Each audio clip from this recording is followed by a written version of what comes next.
Hamma uchun oddiy tuyulgan mastava suyuq taomini Ramazon oyida ko'p mijozlarimiz tomonidan so'ralgani uchun siz bilgan va bilmagan tomonlarini masterimiz Fayzullo Ibrohimov bilan birgalikda ko'rib chiqamiz va albatta chestniy odzet bilan. Boshladik bo'lmasa.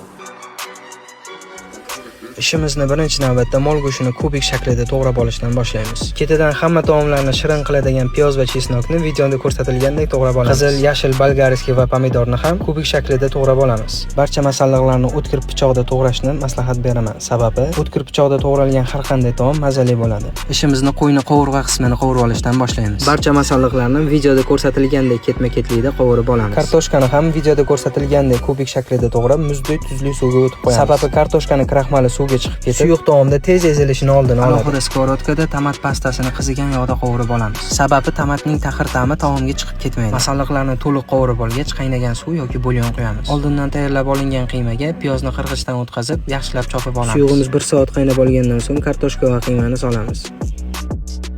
Mastavaning eng nozik masallig'i men uchun bu guruch. Shuning uchun men alang guruchdan ko'proq foydalanaman, chunki bu boshqa masalliqlarni ham ta'mini o'ziga yaxshi shimib oladi. Alanga guruchi an'anaviy o'zbek taomlari tayyorlash uchun eng keng tarqalgan guruch hisoblanadi.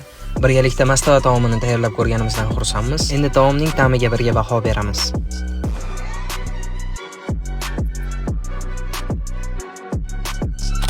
Mana asosiy jarayoni mana mastavamiz tayyor bo'ldi. Endi buni mazasiga chestniy odzet bilan baho beramiz. Faqat xato bo'lish yo'q.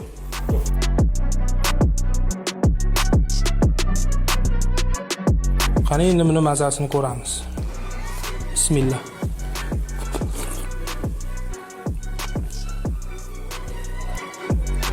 Maqtanib qo'yib, shunday tuzi baland-ku.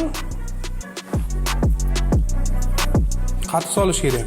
Mastava qatiq bo'ladi, endi bir ichib qo'ying. Mastavaning fishkasi qatiq bo'lsa kerak-da, qani. Bismillah. Ha, bu endi boshqa gap mana.